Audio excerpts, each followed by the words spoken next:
सागर सुधी गुरु है हितैषी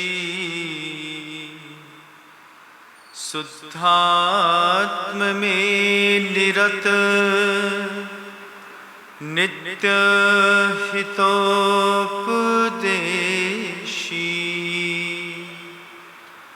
वे पाप ग्रीष्म ऋतु में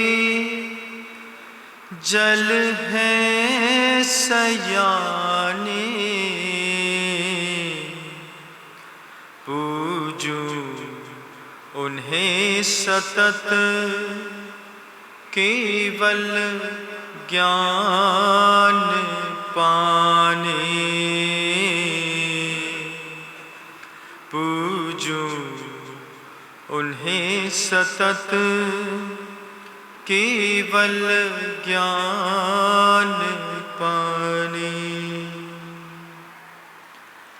अहिंसा परमो धर्म की परम पूज्य आचार्य भगवंत गुरुदेव श्री विद्यासागर जी महाराज की वर्तमान आचार्य परमेष्ठी गुरुदेव श्री समय सागर जी महाराज की समस्त मुनि संघ की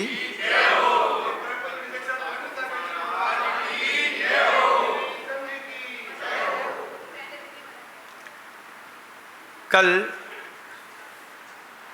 वीर शासन जयंती सभी लोगों ने मनाई।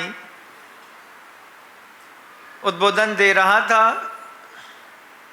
कुछ चीज़ें छूट गईं, तो उसी को एक बार और निरंतरता के साथ देखने का प्रयास करते हैं। आगम ग्रंथों में तीर्थ शब्द आता है। तीर्थ का मतलब अगर आपसे पूछा जाए तो आप वही बताएंगे जो आपको आता है। तीर्थ का मतलब महाराज सम्मेद शिखर जी की वंदना करके आ गए तो तीर्थ करके आ गए। पावापुर चले गए, तीर्थ हो गया। कहीं और कुंडलपुर के बड़े बाबा की वंदना, पूरे बुंदेलखंड की वंदना करके आए और आप सिर्फ उसी को तीर्थ समझते हैं। इसके अलावा तीर्थ शब्द के जो और अर्थ हैं, जो आगम ग्रंथों में वर्णित हैं, उसको भी देखिएगा। तीर्थ किसको कहते हैं? आचार्यों ने ग्रंथों में लिखा है कि दष्ट सुतानुभूत विषयाभिलाषा रूपप नीरप प्रवाहेन तरंग रहिता। कैसा शब्द है? दृष्ट श्रुत अनुभूत विषयाभिलाषा रूपेण नीरप प्रवाहेन, जिसमें प्रवाह है, किसका है? दृष्ट विषयाभिलाषा। आपके मन के अंदर कोई भी इच्छा पैदा हुई है, वो अपने आप नहीं हुई, कुछ देख करके ही पैदा हुई है। अपने आप आपने कभी नहीं सोचा कि हमें स्विट्जरलैंड जाना है। आपने अपने आप कभी नहीं सोचा कि हमको दुबई जाना है। आपने अपने आप क्या सोचा? कुछ नहीं सोचा।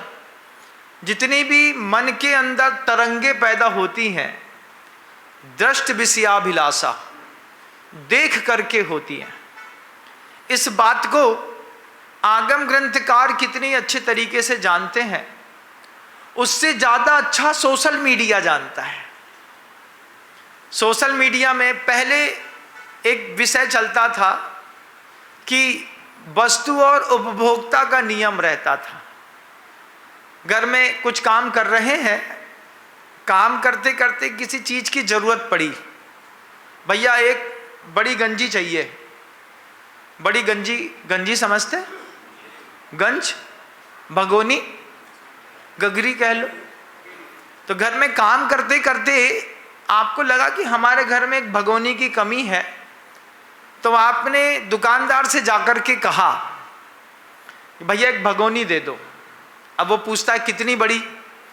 आपको इतनी बड़ी चाहिए थी, तो आपने कह दिया इतनी बड़ी चाहिए। उसके पास है नहीं, वो कहता है अगले हफ्ते आना, अगले हफ्ते ये भगोनी ला करके हम आपको दे देंगे। पहले उपभोक्ता और वस्तु का ये नियम चलता था कि मन में आवश्यकता पैदा होती थी, बाजार में जाते थे, उनको बताते थे कुछ ऐसा है क्या, कैसा, ऐसा नहीं ऐसा चाहिए, ऐसा नहीं ऐसा चाहिए। जनरल स्टोर वाले को कितना परेशान करते थे आप पहले, है ना, कपड़े वाले को परेशान करते थे, अब परेशान नहीं करते। अब दूसरा नियम है, पहले वस्तु बना दो, वस्तु बनाने के बाद मीडिया में दिखा करके उसके प्रति जिज्ञासा पैदा करो। जिज्ञासा पैदा करने से क्या होगा, दष्ट विषयाभिलाषा, जिस विषय को देख लिया उस विषय को देख करके मन के अंदर अभिलाषा पैदा होती है, और फिर उस अभिलाषा के जल प्रवाह में, जैसे बाढ़ के पानी में भैंस हो, हाथी हो, मनुष्य हो, जहाज हो, सब बहते हुए आपने देखे होंगे, ऐसे ही दृष्ट विषयाभिलाषा के प्रवाह में ये पूरा का पूरा संसार बहता है। आप इसके हजार उदाहरण देखिएगा। आपने कभी नहीं सोचा होगा कि आपकी नाक के ऊपर एक कोई बाल यहाँ पर पैदा होता है, कभी आपने सोचा? नहीं सोचा। कभी आपने आईने में देखा भी नहीं होगा। लेकिन जब किसी ने एक टेप चिपका करके उसको शेप दे करके बताया ये क्या है, इसके ऊपर जो नाक के ऊपर बाल होते हैं उसको निकालने में ये टेप काम आता है ना। आपको पता नहीं है, आपको उसकी जरूरत भी नहीं है, आपके मन के अंदर उसकी अभिलाषा भी नहीं है, लेकिन किसी ने अपने दिमाग का प्रयोग करके और वो चीज़ आपको दिखाई, दिखाने पर आपके मन के अंदर अभिलाषा पैदा हुई। अब हम जनरल स्टोर में जा कर के उसे पूछ रहे हैं, अब हमको नाम तो आता नहीं है, अरे वो नाक के ऊपर के बाल निकालने वाला वो एक वो आता है ना, क्या कहते हैं वो क्या, अरे वो दिखाना, वो शब्द क्या है, अरे वो थोड़ा सा वो देखना था, क्या देखना था, वो कुछ जानते हो नाम? नाम नहीं जानते, बस वो अब वो में वो भी समझता है ये वो में क्या मांग रही है, उसको भी नाम नहीं पता, हमको भी नाम नहीं पता। अब क्या है, वो दष्ट विषयाभिलाषा देख करके हमारे मन के अंदर विषय की जो अभिलाषा पैदा हुई है, इसका प्रवाह बहुत तीव्र होता है। ये तीव्र प्रवाह संसार समुद्र में गोते लगवाता है। वर्लपूल, आपने ये नाम कहाँ सुना है बताओ? बहुत अच्छा, आपने वर्लपूल नाम वॉशिंग मशीन में तो सुना है, लेकिन वर्लपूल का मतलब क्या होता है आपसे पूछें तो? वर्लपूल का मतलब क्या? ना पता बाबा। समुद्र में एक भंवर बनता है, उस भंवर में कितना भी मजबूत जहाज क्यों ना हो, अगर समुद्र के वर्लपूल में बन गया, भंवर में फंस गया, तो वो नियम से नीचे जाकर के पानी में डूब जाता है। ऐसे ही देख करके जो विषय की अभिलाषा का वर्लपूल भंवर बनता है, इस भंवर में आदमी डूबता है, और उस डूबते हुए आदमी को बचाने के जिसके पास सामर्थ्य है उसको कहते हैं तीर्थ। उस ज्ञान को तीर्थ कहते हैं। आप ये चीज, विद्वान भोग्य कोई चीज होती है, सामान्य व्यक्ति नहीं भोग पाता। मैं कोशिश करता हूँ सामान्य व्यक्ति भी मेरी बात को समझ भी ले और भोग भी ले। तो आपके जीवन में जितना भी अभी तक वेग का प्रवाह है, वो सबसे पहला कैसा है? दष्ट विषयाभिलाषा रूपा। और तीर्थ किसको कहते हैं? दष्ट सुतानुभूत विषयाभिलाष रूपः नीरव प्रवाह रहितेन परम समाधि पोतेन। परम समाधि पोतेन फिर क्या है? उत्तीर्ण संसार तत्वात् परेशान चा तस्य नामः तीर्थः कथ्यते। उसको तीर्थ कहते हैं। जिस तीर्थ की ताकत हो कि तुम्हारे आंख में दिख रहे हुए दृश्य से तुमको ऊपर उठा दे, जिस तीर्थ की ताकत हो जो ये कहता हो ये जो दिख रहा है ये भ्रम है, इस भ्रम में फंस मत जाना। अब ऐसा एक प्रवाह थोड़ी है, पहले आप जाते थे बाजार में, सामने 4 दुकानदार हैं, उनने जो साड़ी ला दी उसी में आपने पहन लिया और काम हो गया। फिर एक कंपनी चली पराग की साड़ी। अब हम बाजार में जा कर के साड़ी नहीं खरीद रहे, क्या बोले, अरे वो पराग की साड़ियाँ तुम्हारे यहाँ है क्या? क्या मांगा आपने? पराग की साड़ी मांगी। कब मांगी? जब आपने किसी चीज़ को देख लिया। हाँ, अब वो एक महिला पहन के निकल रही है तो वो टीवी में तो बहुत अच्छी दिख रही है। हमने कहा टीवी में जो दिख रही है वो यहाँ काहे नहीं दिख रही है? अभी एक हो गया हमारे साथ, एक लफड़ा हो गया। क्या लफड़ा हो गया महाराज? एक हीरो के प्रति मेरी बड़ी श्रद्धा थी कि ये बहुत अच्छा दिखता है, और अभी हम लाल मंदिर गए तो लाल मंदिर के बाहर रोड में उस हीरो का एक शूटिंग चल रही थी, तो वो एक नंबर का घटिया और वाहियात दिख रहा था। हमने कहा हाय राम, ऐसा धक्का लगा हमारी श्रद्धा पे, हम तो तुमको बहुत खूबसूरत समझते थे, तुम ऐसे घटिया कैसे निकले? फिर जैसे हमने बगल वाले से कहा, मेरी इसके ऊपर बहुत श्रद्धा थी कि ये बहुत अच्छा है, स्मार्ट है, लेकिन ये तो बिल्कुल करिया दिख रहा है। अरे बोले महाराज, कमाल इसका ना है, कमाल जो इसके सामने वो 4 फुट लंबा कैमरा रखा है ना, उस कैमरे का कमाल है। फिर उसने कैमरा दिखाया, कम से कम 1.5 मीटर लंबा कैमरा होगा, हमारा तो 4 इंच का है। 1.5 मीटर लंबा कैमरा, इतना बड़ा वो आगे से उसका चोला, और ऊपर से वो काला पहन करके ऐसा ढांके, उसके बाद उसमें से शूटिंग करें। तब वो व्यक्ति जो आईने के उस तरफ कुछ और दिख रहा है, वो स्क्रीन में कुछ और दिख रहा है। ऐसे ही पूरे संसार की कोई भी विषय वस्तु है, वो मूल रूप में कुछ और है, और जब फिल्टर लग करके उसी का ऐड बन करके तैयार होकर के आता है तो ऐसा लगता है ओहो पायो जी मैंने राम रतन धन पायो। ये क्या है?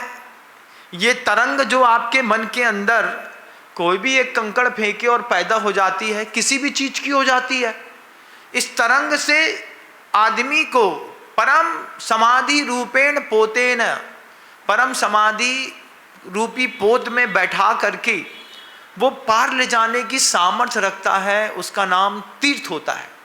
वो तीर्थ कैसा है? तो वो गर्दन की वाणी से निश्चित तीर्थ है, जिसको शुद्ध तीर्थ कहते हैं। आचार्य कहते हैं सारा खेल समझ का है। ये सब हमेशा ध्यान रखिएगा, किसी भी वस्तु के पीछे सारा खेल किसका है? समझ का है। किसी के आंसू बह रहे हैं, उसके पीछे खेल काहे का है? समझ का है। इसके पीछे की समझ भी तय कर लो। और जो तय नहीं कर पाते हैं उनके जीवन में विचित्र प्रक्रिया का भटकाव दिखता रहता है। तो दृष्ट सुतानुभूत, पहला शब्द तो देख करके आपके मन के अंदर विषयाभिलाषा पैदा हुई। दूसरी, सुन करके मन के अंदर विषयाभिलाषा पैदा हुई। सुन करके क्या विषयाभिलाषा पैदा हुई? आपने कभी कनाडा नहीं देखा होगा, है ना? एक आध दो लोग कभी चले गए होंगे, दुर्भाग्य से, भाग्य से ना दुर्भाग्य से। काहे? अरे महाराज -10 था, जा करके घर के अंदर बैठे तो बैठे ही रह गए। बाहर निकलने की कोशिश करें तो वो गर्म, वो बिल्कुल ठंडा लगता है। और फिर वहीं पर क्या है, नियाग्रा फॉल जो है वो वहीं पर है, कनाडा और एरिजोना के बॉर्डर के बीच पे। फॉल देखने जाना था महाराज, फॉल देखने तो चले जाए महाराज, लेकिन ऐसा लगे कि ठंडी में प्राण न निकल जाए हमारा। अब वो काहे को गए भैया वहाँ पे? अरे वो सुना था महाराज कि क्या खूबसूरत शहर है कनाडा। महाराज आप कनाडा की तारीफ, अरे हम क्या तुम्हारे मुंह में पटाया की तारीफ करें हम? बताओ, अभी पटाया बैंकॉक बोल दें तो अभी तुम भी बोल दोगे महाराज भी बगल ही में हो करके आए होंगे। अब हम तुमसे कह दे कनाडा, अब जैसे हम तुमसे कनाडा कहें, अब तुम्हारे तो दिमाग में कनाडा है ही नहीं। अब तुमको पता चले कि वहाँ की रोडें बहुत अच्छी हैं, वहाँ फ्रूट्स बहुत अच्छे मिलते हैं, मकान बहुत सस्ता मिलता है, ट्रांसपोर्टेशंस बहुत सस्ते हैं, लैंड बहुत हल्की है, सस्ती है, बिजनेस ज़बरदस्त है, पॉलिसी बढ़िया है। अब जैसे मैंने कहा, अब तुम्हारे मन के अंदर शुद्ध विषयाभिलाषा, सुन करके इच्छा हो गई किस बात की? एक बार तो जाएंगे यार, महाराज जी इतना कनाडा कनाडा बोलते हैं, एक बार तो जाएंगे। हाँ भैया चले जाओ। फिर चले जा कर के 5, 7, 8 दिन अच्छा लगा। फिर वापस की फ़्लाइट की खबर आई कि साहब वापस आ रहे हैं। फिर वेलकम हुआ, लौट के बुद्धू घर को आए। जब कभी भी फ्लाइट से वापस उतरो और सामने कहें आइए लौट के बुद्धू घर को आए, अरे बोले यही ठीक है यार, बोले दाल लपटे कड़ी जो घर के अंदर मिलता है इसमें सुविधा है। अब बोले वहाँ क्या दिक्कत थी, अरे वहाँ भारी दिक्कत, बोले ठंडी -10 टेम्परेचर, बार बार प्रेशर बने और कहीं जाने की जगह नहीं मिले, और बाहर कर दो तो 36,500 रुपये का एक जुर्माना लग जाए। अब लघुशंका में 36,000 लग रहे थे, फिर क्या किया, अरे कुछ नहीं, संभाल के रखे मेंटेन कर करके, फिर जहां मिले नहीं कि बस सबसे पहले जैसे यहां बाहर निकलो तो मंदिर दिखता है, ऐसे विदेशों में जाकर के सबसे पहले लघुशंका का स्थान देखता है आदमी, वहां दिख गए, हल्के हुए। ये क्या है, दष्ट सुतान भूस विषयान उलाभा रूपेण, ये ऐसी जिंदगी है। आप कुछ चीजें देख करके भ्रम में चले जाते हैं, कुछ चीजें सुन करके तुम्हारे जिंदगी के भ्रम बने रहते हैं। कुछ दष्ट और सुत के बाद अनुभूत विषयानुलासा, कुछ विषयाभिलाषा ऐसी हैं जिनको आपने पहले जीवन में कभी अनुभव कर लिया है। एक बार किसी विषय वस्तु का अनुभव हो जाए, फिर उसके बाद बार बार उसमें प्रवृत्ति होती है। गुरुवर कहते थे मानव मन में उत्पत्ति विचारों की होती, कृति बार बार करने से आदत पड़ जाती है। एक बार मन में उत्पत्ति हो जाए, गुरुवर के शब्द हैं, गुरुजी कहते हैं पुण्य हो या पाप हो, एक कदम आगे बढ़ा लो सब हल्का लगने लगता है। जीवन में जिसने कभी शराब नहीं उठाई, जिसने कभी शराब की गिलास नहीं छुई, कभी शराब खाने में नहीं गया, आप लोग कहीं ना कहीं तो गए होंगे। कोई ईमानदारी के साथ ना कहिएगा हमारे सामने कि हम नहीं गए, हम सब जानते हैं। बिन जाने तो दोष गुणन को कैसे तजिए गहिए, है ना। उस दोष को आपने कभी अपने हाथ में उठाया होगा।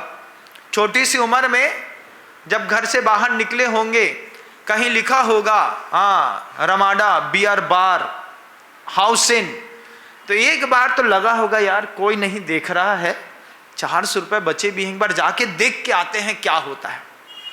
एक बार देख करके अंदर चले गए, जा करके देख करके आए, सब लगे हैं, डांस चल रहा है, बॉक्स बज रहे हैं, थीम बिल्कुल अलग है, वहाँ का माहौल बिल्कुल विचित्र प्रकार का है, जैसे सीधे अधोलोक में घुस गए हों।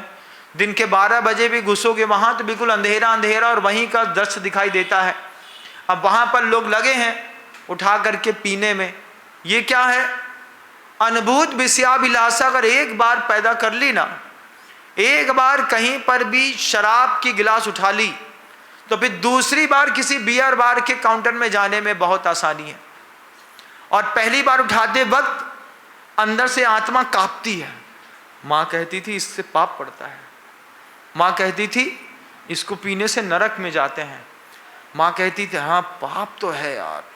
तो उस बाटल को छूने में पहली बार डरे होगे आप।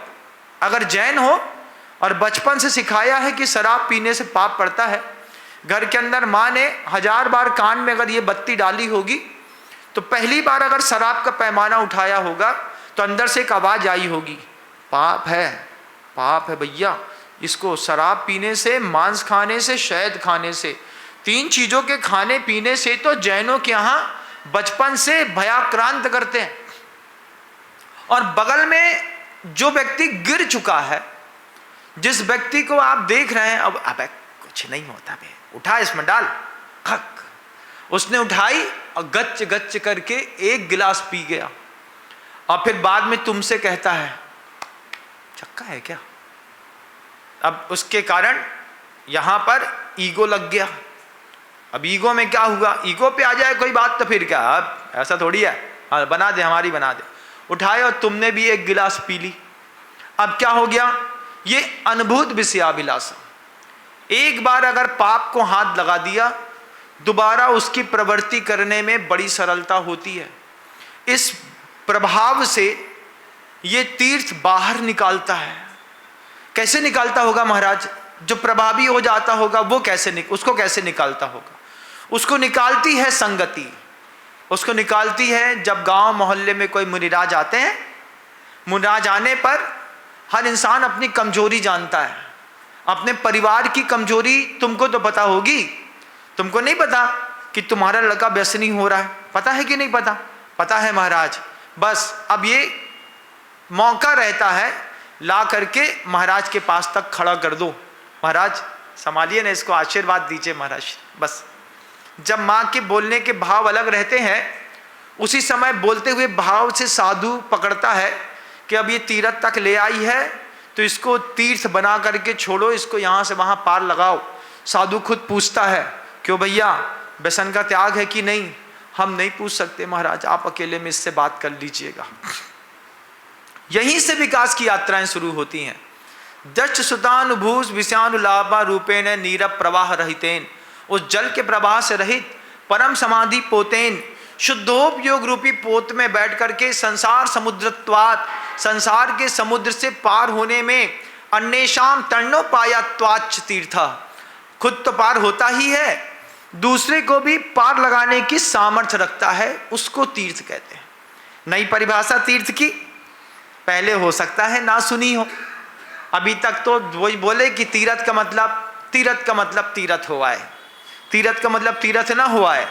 तीर्थ का मतलब हमने दृष्ट श्रुत और अनुभूत विषय की अभिलाषाओं को ज्ञान की पहली छेनी के माध्यम से इतना काट दिया है कि अब जो तुम्हारे मन के अंदर तरंग पैदा होती है वो हमारे मन के अंदर पैदा नहीं होती। इसी बात को आचार्य कुंदकुंद देव ने ग्रंथराज प्रवचन सार में क्या गजब की बात कही है। बुद्धि शासन में सागार नगार चरी या जुत्तो जोसो पवयण सारम लहुणा कालेण पप्पोदी।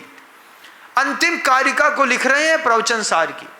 बुद्धि का मतलब बूझो तो जाने, प्राकृत है।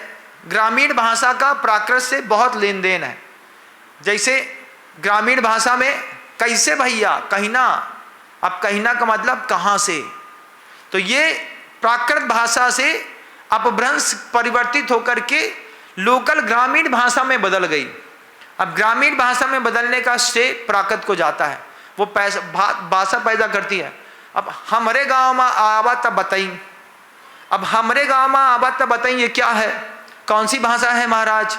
ये प्राकृत को अपभ्रंश के साथ मिला करके जो भाषा बनी है जिसमें जीवंतता है। इंग्लिश में कोई जीवंतता नहीं है। जब ग्रामीण भाषा में कोई बात करता है उसमें कहीं ना कहीं शौरसेनी का, कहीं ना कहीं पाली का, कहीं ना कहीं अपभ्रंश का, कहीं ना कहीं प्राकृत का पुट रहता है। महाराज हमको तो यही भाषा आती है। बिहार चलिए, कहना लइका मन करना बिहान लगा ले बाबा, तो हम तो पहले कहे रहें कि हमार लड़की वाला अगर बिगड़ गए तो हम तुम्हारे कनफुजिया के कनपटिया ना देंगे तो दिमाग खराब हो जाएगा। क्या है ये? बिहार की भाषा है। कैसे, कहाँ से आए हैं? हाँ देखिए ना, हम बिहारिया है ना, तो हमसे ना उलझिएगा ना, हमारा दिमाग कन्फ्यूजन हो जाता है तो हम कन्फ्यूजन में कनपटिया देते हैं। अब ये कन्फ्यूजन में क्या कनपटिया देते हैं भाई, क्या बोल गए तुम? इसमें भी प्राकृत का पुट है। आप छत्तीसगढ़ में चले जाइए ना, रे लइका मन का ना बिहा लगा ले रे बाबा, अरे बाबा रे मोर तोर कान में गोड़ पड़े रे बाबा रे, मोर लइका मन के लिए बिहा लगा ले। ये क्या हो गया? छत्तीसगढ़ में प्राकृत है, बिहारी में प्राकृत है, बुंदेलखंडी में प्राकृत है, बघेलखंडी में प्राकृत है, इन सब में प्राकृत है। जब कभी भी कोई लोकल भाषा में बात करना चाहिए, ये बहुत अच्छी चीज़ है, इससे आपकी मूल भाषा जिंदा रहती है। और जब आप इस भाषा को छोड़ करके आर्टिफिशियल भाषाओं में आ जाते हैं, where are coming from, oh I know, where are you are so old, ये कोई भाषा है? ये भाषा आपकी मूल भाषा के आत्मा को नष्ट करती है। गुरुवर कहते थे, बार बार कहते थे, लोकल भाषा का अपना ही आनंद आता है, क्योंकि उसमें प्राकृत भी होती है, अपभ्रंश भी होती है, शौरसेनी भी होती है, उसमें हिंदी भी मिली होती है।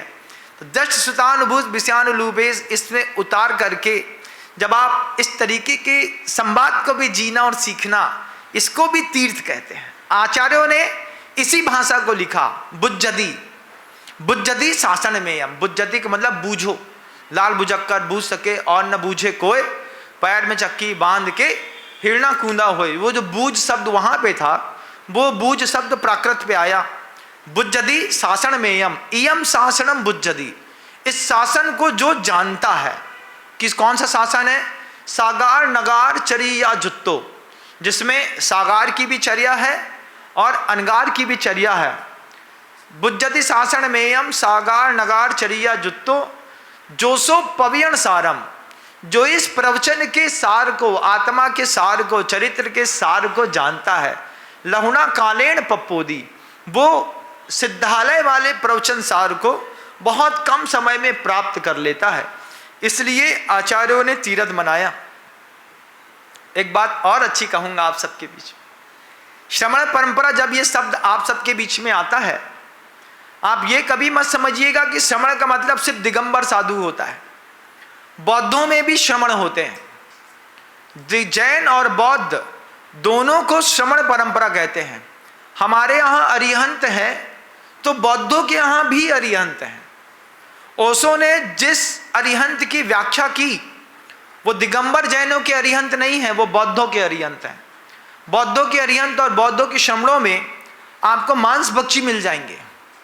ये दिगंबर जैन शासन वाले श्रमण अलग अलग हैं। तो कौन सा शासन जानना है तो फिर कहते हैं जिया त्रैलोक्यनाथ से शासनम जिन शासनम। जिनेन भगवान के जीवंत रहने वाले उस शासन को जो बुज्जदी, जो जानता है, लहुड़ा कालेन पप्पोदी, थोड़े काल में प्राप्त कर लेता है। क्या? प्रवचन सारम।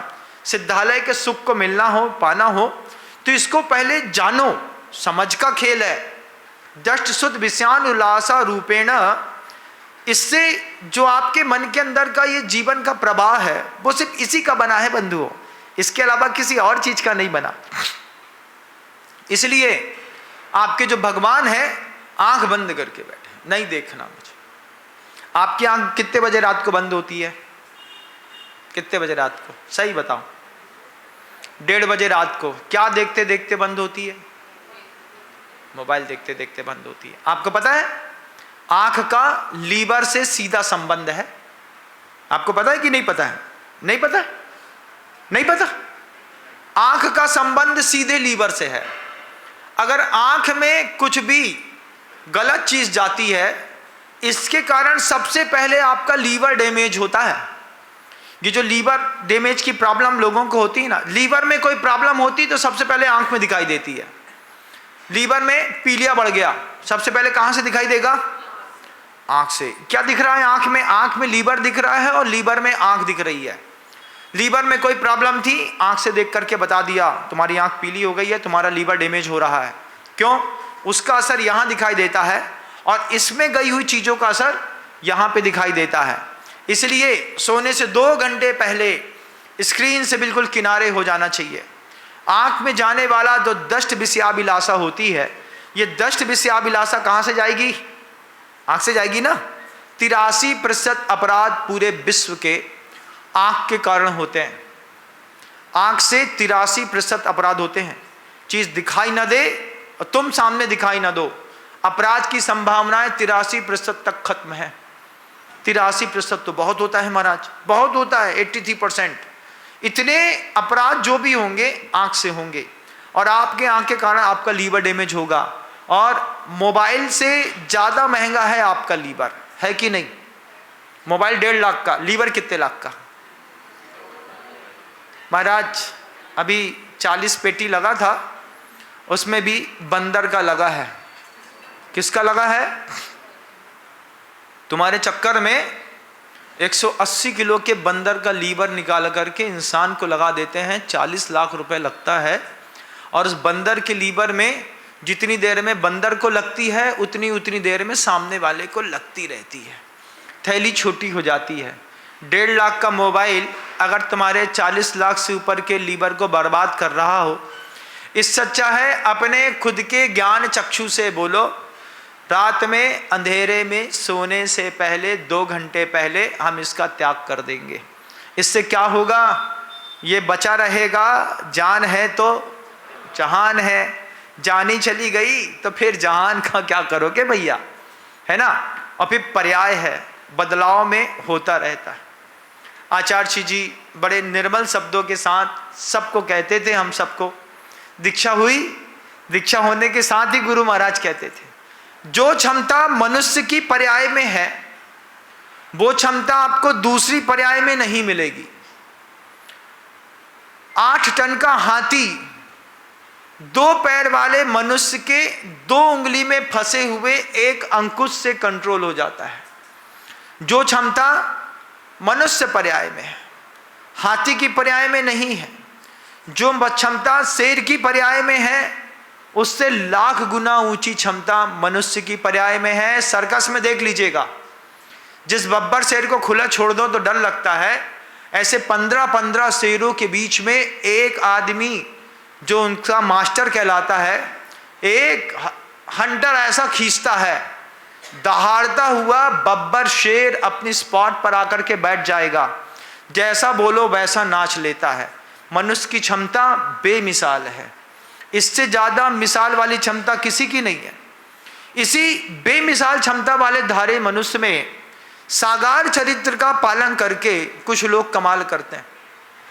सागार चरित्र मतलब, आगार का मतलब होता है घर, जो घर से साथ है उसको सागार कहते हैं। सागार चरित्र की खासियत है। जैन धर्म का प्रवाह क्या होता है आप अंदाज नहीं लगा सकते, तो लगाने की कोशिश करिए।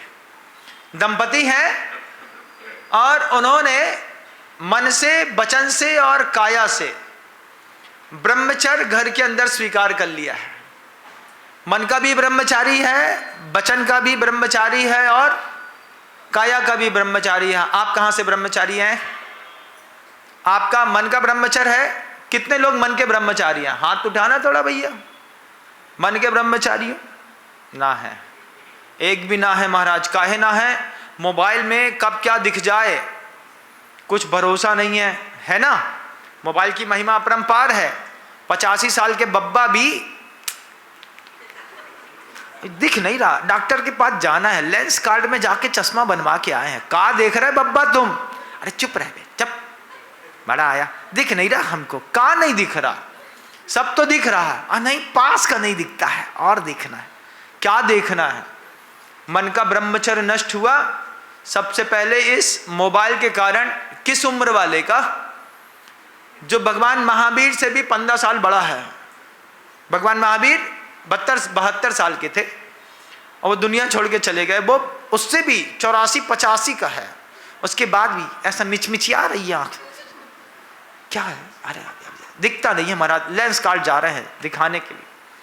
ना तो मन के ना वचन के। वचन का ब्रह्मचर्य क्या है?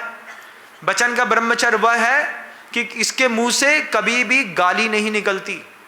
अपशब्द का भोग करना वचन के ब्रह्मचर्य को नष्ट करना है।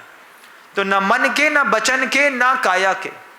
अब इसी गृहस्थी में धर्म का प्रभाव देखिए, ये तीर्थ वाला प्रभाव विजय सेठ और विजय सेठानी के साथ देखिए। मन का ब्रह्मचारी भी है, वचन का भी ब्रह्मचारी है। घर के अंदर भी वचन के ब्रह्मचर्य का प्रयोग करना सीखो। घर के अंदर चकार मकार की भाषा कभी कभार निकलती कि नहीं निकलती?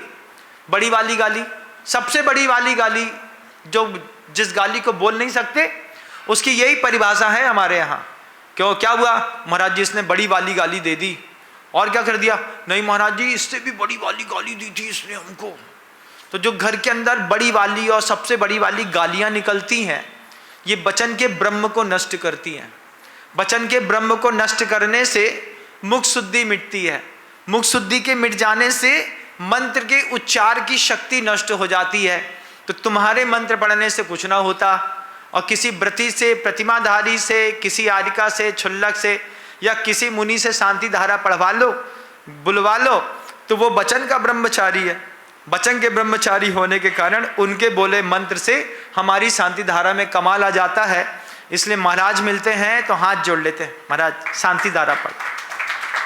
काहे को पढ़ दो भैया, तुमसे तो आती है, तुम पढ़ लो। अच्छा, हमसे अच्छा गला है, हमसे गला तो अच्छा है लेकिन भाव अच्छे नहीं। महाराज जी, हम वचन के ब्रह्मचारी नहीं है, आपका वचन का भी ब्रह्मचर्य है, आप चल कर के आप हमारी शांति धारा पढ़ दीजिए। अब साधु नीचे गया, वो मन से और वचन से और काया से, तीनों से शांति धारा पढ़ रहा है।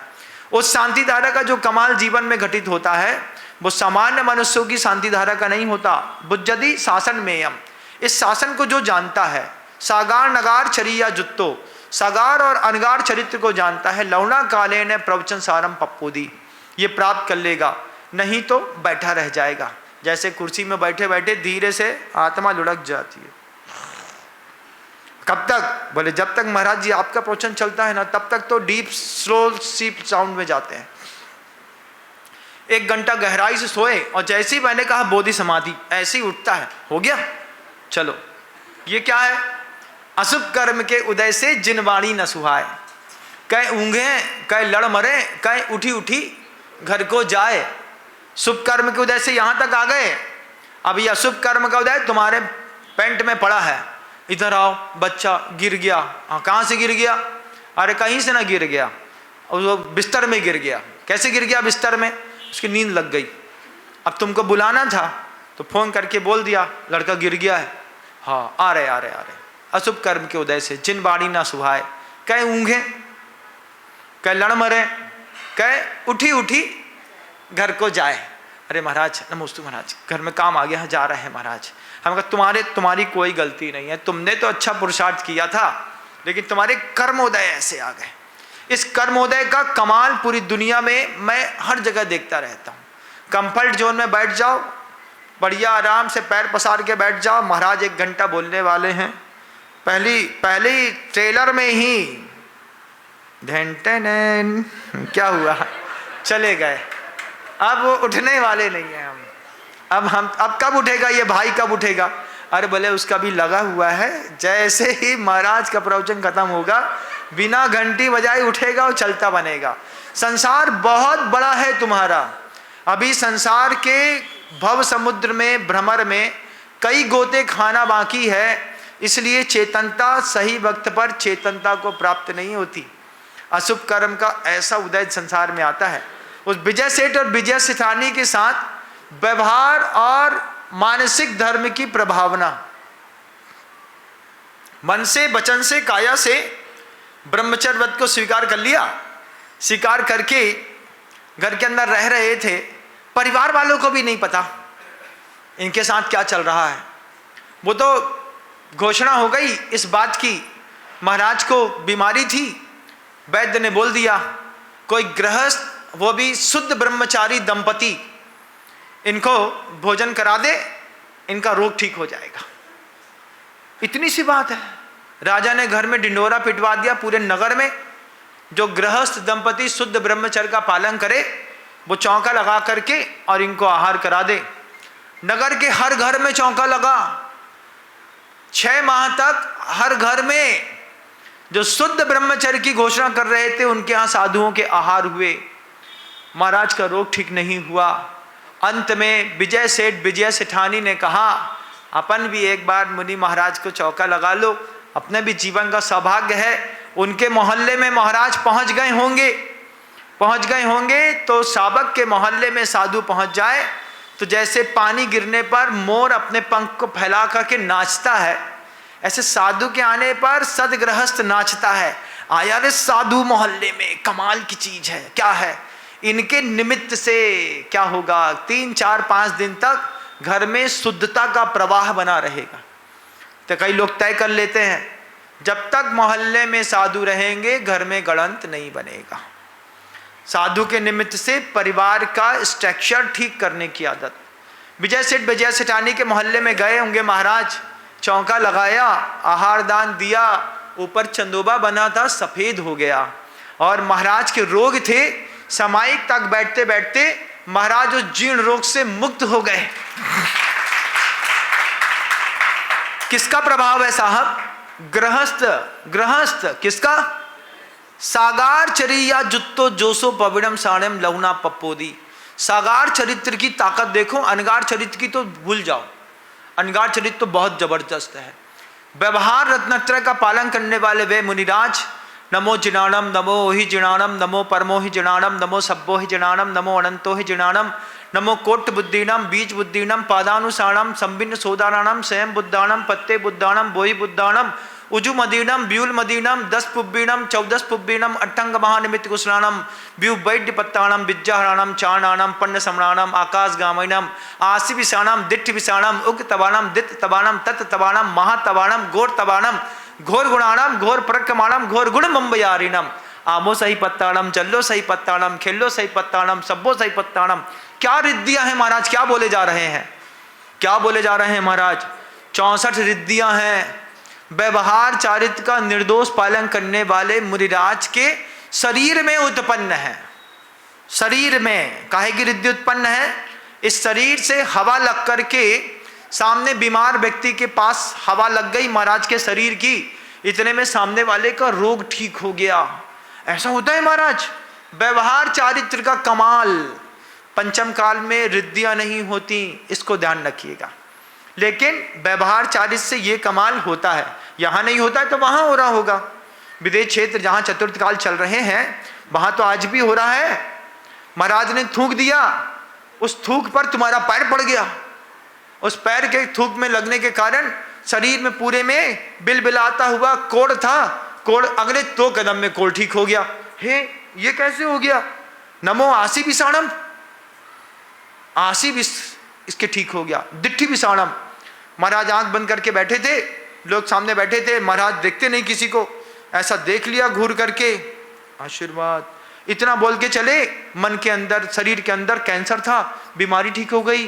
क्या हुआ? पानी पीते नहीं बन रहा था, महाराज ने देखा पानी पीने लगा। ये व्यवहार चारित्र धर्म की ताकत अभी यहां दिखाई तो नहीं देगी, तो सुन तो लो कम से कम भैया। सुनने में भी कर्म की निर्जरा होती है। कथा सुनने में जैसे कर्म की निर्जरा होती है ना, ऐसे ही बड़े बड़े गुरुओं के चरित्र को, उनकी रिद्धियों को, उनकी शक्तियों को, भावनाओं को सुनने मात्र से असंख्यात असाध्य पाप नष्ट होते रहते हैं। महाराज बड़ी कृपा करी, 1 घंटा प्रवचन दे करके आत्मा को पाप मुक्त कर दिया। देशना कमाल की चीज है। विजय सेठ, विजय सेठानी आए, उनने उनको ठीक कर दिया। लोग कहते रह गए गृहस्थ का चरित्र, साधु का चरित्र इतनी प्रकार की साधना वाला है। व्यवहार में सत्य का प्रयोग, व्यवहार में अहिंसा का प्रयोग, व्यवहार में अचौर का, अपरिग्रह और ब्रह्मचर्य के प्रयोग से ये रिद्धियां होती हैं। और जब ये अंतरंग में समाता है तो 64वीं रिद्धि पैदा होती है। कौन सी रिद्धि है 64वीं? केवल ज्ञान रूपी रिद्धि पैदा होती है। युगपत प्रतिक्षण मत सर्वज्ञ इत्युच्यते। 3 लोग को एक साथ एक समय में देखने की सामर्थ्य इसी आत्मा के अंदर पैदा होती है, जिस सामर्थ्य को छिपा करके तुमने क्या कमाल कर लिया? रगे हैं रम, रमा और रमी में। जैसे वो शेर, महावीर का जीव शेर की पर्याय में हिरण खा रहा था, ऐसे तुम मनुष्य और जिनकुल के पर्याय में शराब पी रहे, तुम मनुष्य और जिनकुल की पर्याय में परिस्त्री गमन कर रहे, तुम मनुष्य और जिनकुल को पा करके दुनिया भर के व्यसन में लगे, चोरी चमारी में, बस धर्म में नहीं लगे महाराज। इसमें लगने में बड़ा कष्ट होता है। हाँ, जिनकी बड़ी कीमत है। तीर्थ शब्द की कीमत तो आपने जान ली, अब जिन शब्द की और कीमत बता देता हूं। एक शब्द और है जिन। जिन शब्द की क्या कीमत है महाराज? हाँ, पढ़ा होगा आपने, जयति कर्मारातीन इति जिनः। जिन्होंने कर्म शत्रुओं को नष्ट कर दिया है उसको जिन कहते हैं। कर्म शत्रु और अंतरंग शत्रु में अंतर है। फिर से कहता हूं, कर्म शत्रु और अंतरंग शत्रु। कर्म शत्रु क्या है? दर्शनावर्णी, ज्ञानावर्णी, वेदनी, मोहिनी, आयुर, नाम, गोत्र और अंतराय, ये तो कर्म शत्रु हैं। लेकिन इससे बड़ा अंतरंग शत्रु है। अंतरंग शत्रु क्या है? अंतरंग शत्रु भी 2 प्रकार के हैं, दोनों प्रकार में। सबसे पहला अंतरंग शत्रु क्या है? क्रोध। हम बैठे हैं, हम अपना काम कर रहे हैं, तुम दूर से हमको देख रहे हो, हमारी आवाज़ तुम्हारे कान में जा रही है, तुमको गुस्सा आ रहा है। इस गुस्से से किसका बुरा हो रहा है भाई? हमारा हो रहा है। हमको तो पता भी नहीं है तुमको हमारे कारण गुस्सा आ रहा है। तुम्ही को गुस्सा, तुमको खींच उत्पन्न हो रही है, अब खिसियाहट हो गई, अकबकाहट हो गई। अब ये क्या है? अपने आप से पूछो, इधर काहे को जलन हो रही भाई? क्रोध की जलन हो गई। क्रोध की जलन से मिटे, किसी को मान की जलन हो गई। उनको पूछा, हमको काहे नहीं पूछा? अरे भैया, तो अपमान तो नहीं किया ना तुम्हारा? नहीं, अपमान तो नहीं किया, लेकिन उनको काहे पूछा भाई? उनको जब मंच में किसी के गले में पट्टी डाल दी जाए, माला डाल दी जाए, मुकुट पहना दिया जाए, सामने वाले का मुंह उतर जाता है। कहाँ उतर जाता? 2 नंबर के पैसा के चक्कर में लेकर के मंच में चढ़ गए, हमें बता रहे हैं जे। ये क्या है? क्या है ये अंतरंग शत्रु है। तुम दान दो तो ईमानदारी का पैसा है, दूसरे ने दान दिया तो चोर और बेईमान आदमी मंच में चढ़ करके, लो महाराज की भी बुद्धि मारी गई है, ऐसे लोगों को मंच में चढ़ा रहे हैं। तुमको चढ़ा लेते हैं, आओ तुम आ जाओ। हम काहे को आए, हम नहीं आ रहे। तुमको आना भी नहीं है और दूसरा चढ़ जाए तो उसकी प्रशंसा भी नहीं करनी। और मान कसाई की बुराई और है, महाराज जी ने उसका नाम लिया, हमारा नाम नहीं लिया। कई साधु नाम लेके इसलिए प्रवचन करते हैं। क्यों नाम लेके प्रवचन करते हैं? नाम लेके प्रवचन करने में फायदा है।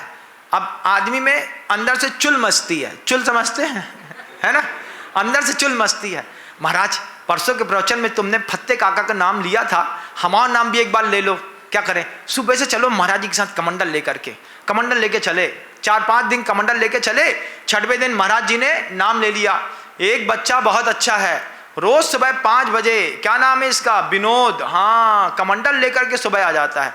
जैसे ही महाराज ने नाम लिया, एक वीडियो शॉट काटा, दूसरे दिन से गायब। काहे गायब भाई? अरे नहीं महाराज, चुल मच रही थी हमको अंदर, तुम आप सबका नाम लेते हैं, हमारा नाम काहे नहीं लेते हैं? ये क्या है? अंतरंग शत्रु। कुछ का क्रोध वाला है, किसी को मान वाला है, किसी को माया वाला शत्रु है अंदर से, किसी को लोभ है, किसी को तीव्र अभिमान है। ये तो ऐसे शत्रु हैं जिनका नाम आपने सुन लिया और अनुभूत भी करते होंगे आप, है ना। किसी के पीठ पर महाराज हाथ धर दें तो कान में जाकर के, तो क्या बोल रहे थे तुमसे?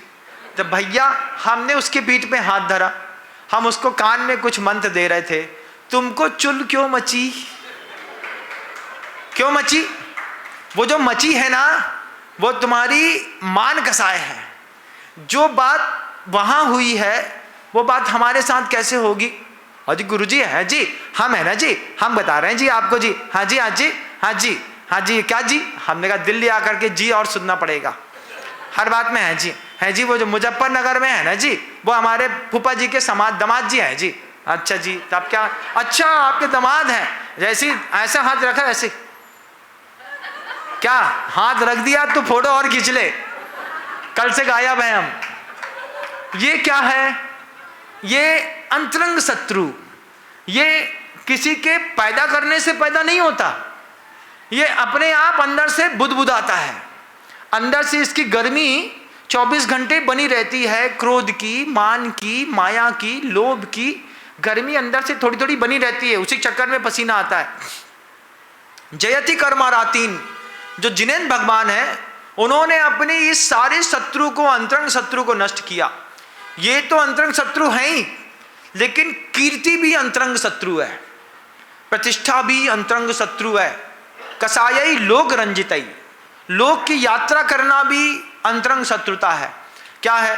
आप शाम को निकल जाएंगे, निकल करके क्या करेगा? शाम को देखा, कुछ लोग को देखिएगा 2, 4, 5, 10 जगह उनकी बैठकी होती है। शाम को खाना वाना खाए, एक गुटखा दबाए और मोहल्ले में घूमने निकल गए। क्या सुषमा, क्या चल रहा है?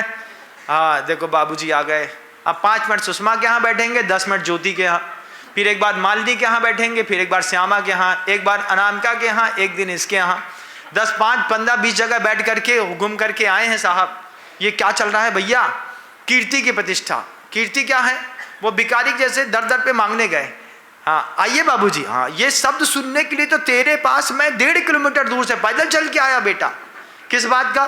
घर में बोलते नहीं कोई आइए बाबूजी, घर में क्या बोलते हैं? लो जो चाय बन गई, ऐसा बोलते हैं क्या? सुषमा कितनी अच्छी है, आइए बाबूजी कहती है। बाबूजी के चक्कर में 1.5 किलोमीटर पैदल चल के कीर्ति, ये भी अंतरंग शत्रु है। तुम्हारी नहीं हुई तो दिक्कत है, और ज्यादा हो गई तो फेम में बने रहना भी एक बड़ी दिक्कत है।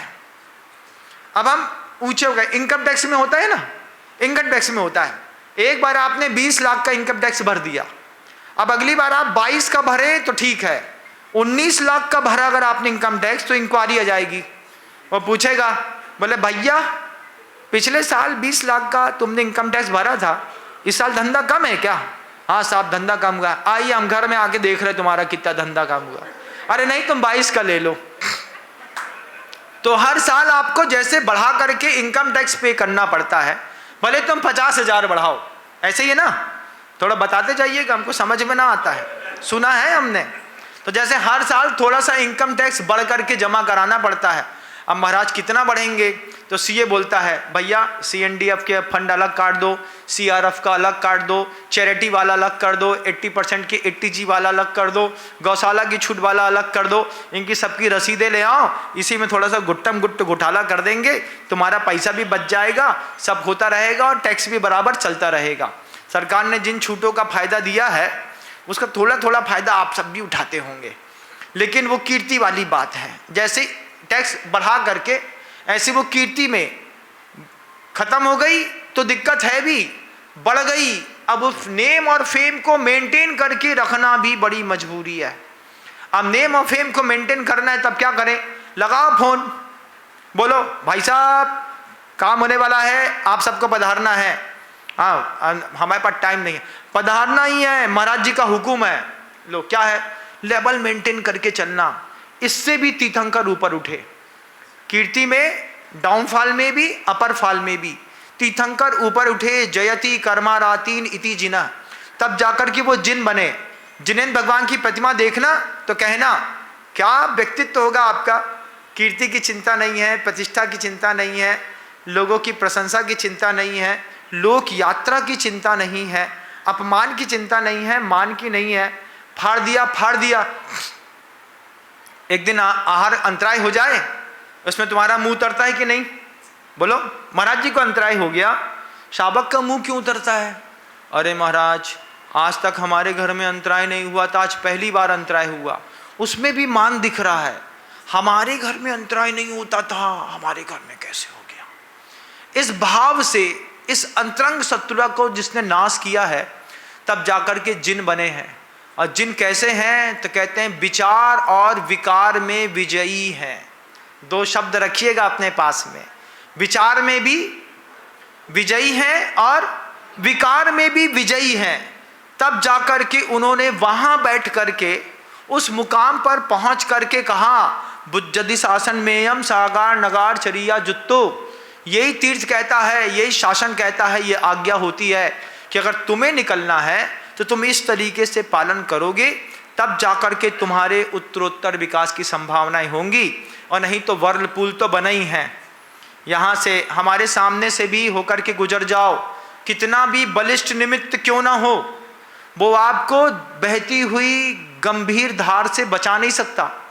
नर्मदा नदी का बहाव चल रहा था, पाट जबलपुर में बहुत चौड़ा था, तिलवारा घाट में एक बह करके कोई जीव आ रहा था। 5 लोगों ने कोशिश करी एक साथ धार में खड़े होकर के कि उस जीव को बचा लें। धार इतनी तेज थी, बचाने वाले को धक्का देकर के वो जीव प्रवाह में आगे बह गया।